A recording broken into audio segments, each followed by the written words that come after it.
making a little bit more of an effort to have a festive home. And one of the things that I found really fun to change with our seasonal decorations is a frilly little apron to keep in the kitchen. It doubles as a decoration when I'm not using it, but it keeps my clothes clean and it's cute for the different holidays and especially when we have company over. So today I'm going to be making one for fall, and then later I'll make one for Christmas, so maybe I'll get that one on camera too. But so if you would like to follow along, this is a frilly apron that I got off of Pinterest, and I will be hopefully posting up here in a timely fashion so you have the time to make them for your holidays as well. First thing I'm going to do is I'm going to cut all the pieces out. So I will put it in speed mode and then I will explain the pieces that I have cut for you.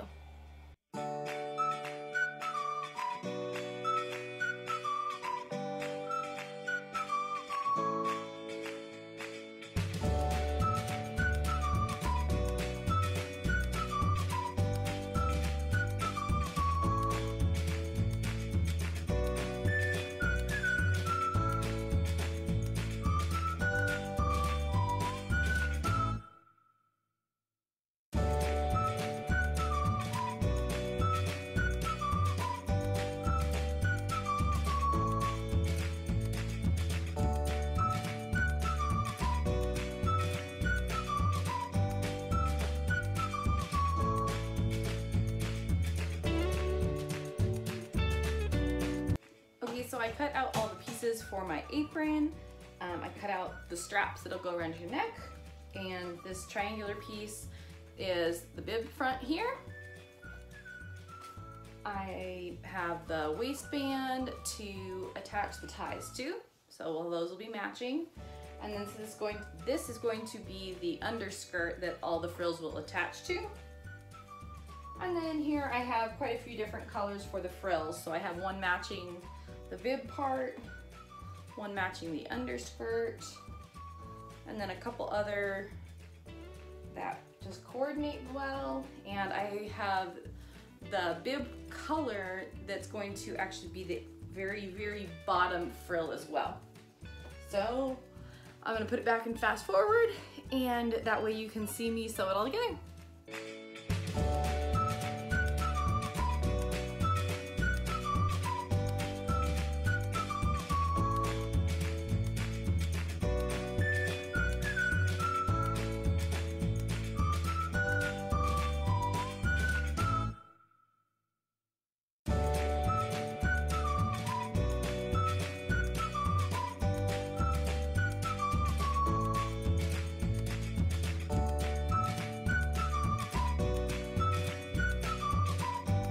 So the first thing that I did with all of these was I did a rolled hem along each of the bottom of the ruffles. These are the ruffle pieces. So there's kind of one of each different color. And I did a rolled hem curving the corners there. In the past, I've done it straight and then straight. I did it this way this time, just so it's one less thing to clip, and it makes a nice smooth line with no extra little danglies on the edges. So next thing, I'm just gonna lay them out and make sure that I have them in the order that I want them. So this one you can see is a little bit longer than the rest of them. This is gonna be your very, very bottom layer. I believe I'm gonna put it in this order.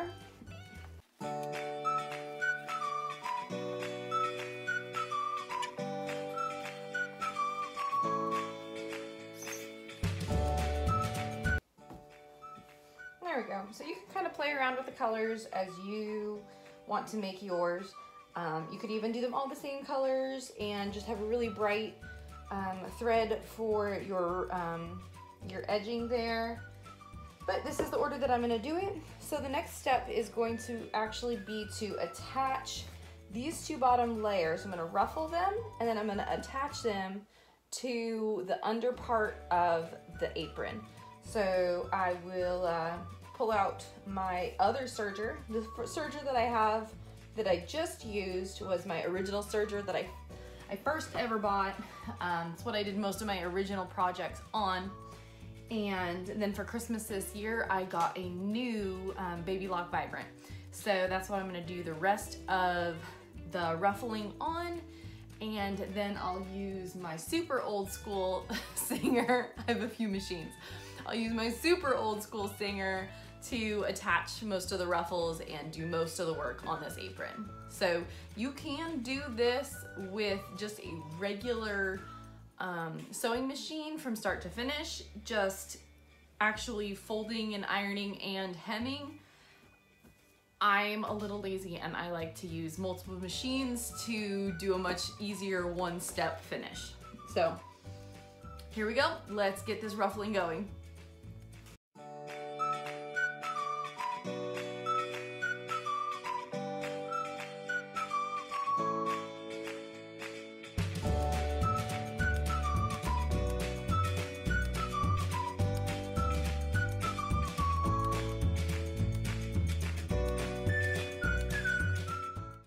Okay, so now I have all these ruffled. I used the ruffling foot on my Baby Lock.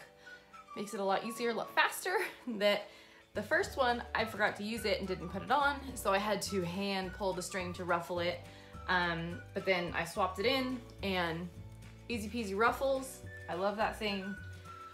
Another life-saving hack. So the next step that we're gonna do is we're gonna take pumpkin underskirt and we're gonna attach the first ruffles to the bottom of it. So, flipping this upside down, putting the right sides together. I'm just gonna pin and clip. I like using these Wonder Clips. They make things pretty easy, simple, and fast. And I don't get poked with them. Also, with the 1-year-old, then I don't have to worry about her stepping on them or getting a hold of them. She actually has one attached to her binky right now. There we go. We're just gonna clip it all up.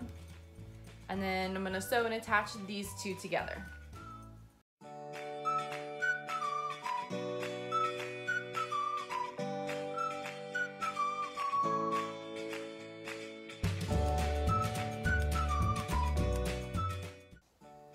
So now that I have the first two ruffles attached to the bottom, this is the bottom of the skirt, I am going to go through and attach the other 3 ruffles.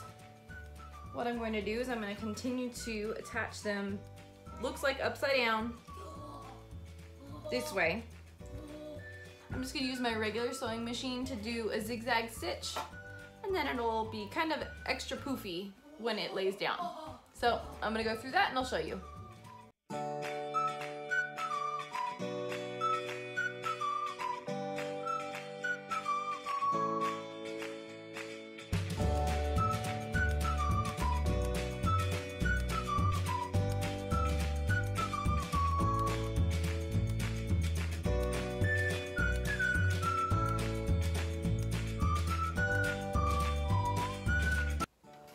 Okay, so we have all the frills attached, and what I did is I took the piece that we cut for the waistband and I serged it all together with this top frill. It just was one less step for me to do. The instructions that I read say attach the frill, then take the waistband, fold it over half, and if you're using just a regular machine, you can do that. It's probably gonna be a little easier for you, but at the same time you could just cut that step out and zigzag stitch them all together, and it creates one easy seam rather than trying to sew multiple times over things that you've already sewn. So what I'm gonna do right now is I'm going to take the small skinny straps and I'm going to make them into the necktie. The pattern that I initially used, they said to use 1 strap and that way it would just always be the same length. Me personally, I like to have it adjustable, so I cut 2 straps so that I can make a tie in the back.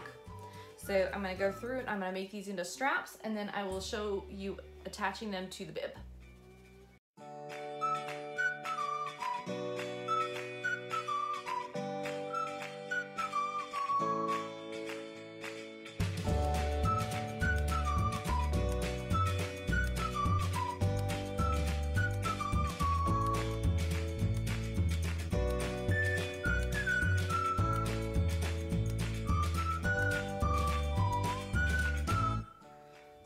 I just finished making the bib top with the tie strings up here.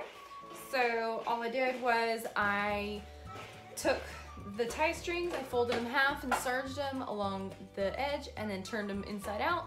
I did that to both, and then I measured about 1 inch from the edge here on the corner top and put that on the inside. Put the other bib top upside down so the right sides were together, and then I serged around the edges and flipped it through. Now we will attach it to the skirt. Before I attach the bib top, I'm going to attach the straps to the skirt.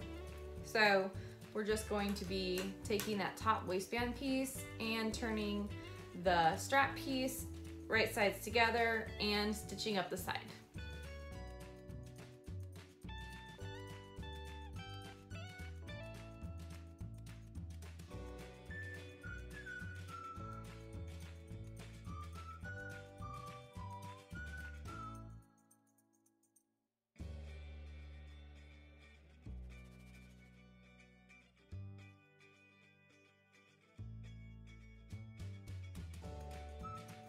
So I attached the sides, and now I'm going to create them into actual straps. So just like I did on the neckband, I'm just going to fold in half and serge it, and then I'll flip them right side out before I fully close in the waistband. So here we go.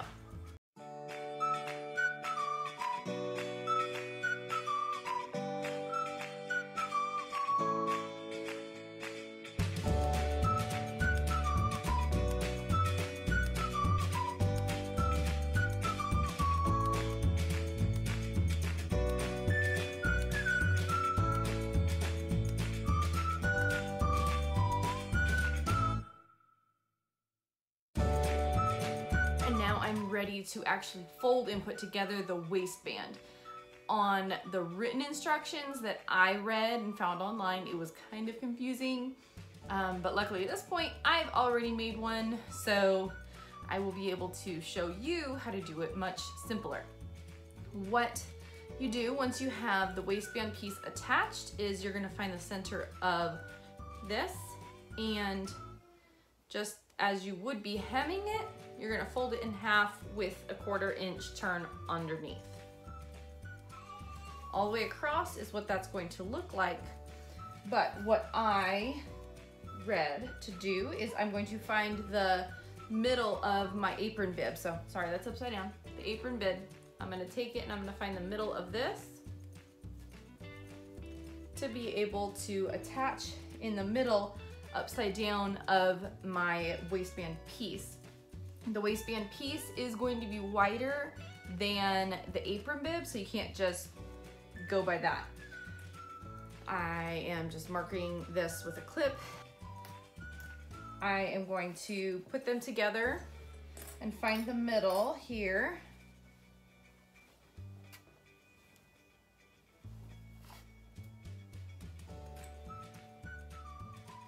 I'm the kind of person that I'd rather just fold it and find the middle than take the time to measure. My dad always said, measure twice, cut once. I often forget to measure the second time, so folding in half just works easy for me. And then look, my 2 little clips line up easy. So I'm able to do that. I'm gonna attach it a couple more times.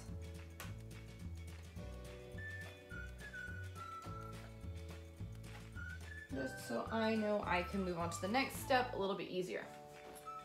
What I'm going to do now, I'm flipping it over because we're going to create the underside of the waistband. It's going to be flipped over a 1/4 inch to the inside. And then you're gonna take that 1/4 inch that you flipped over and you're going to put it over the seam that is attaching that last frill.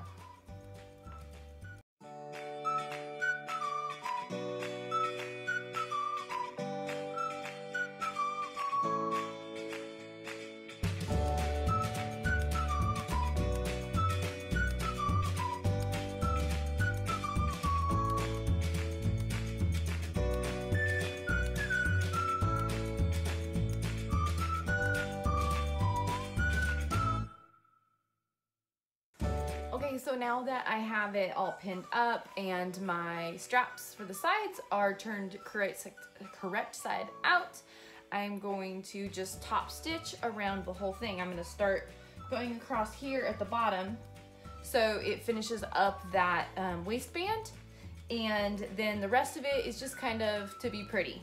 We're gonna top stitch all the way around the bib on the front as well, just to make it look nice and lay flat constantly.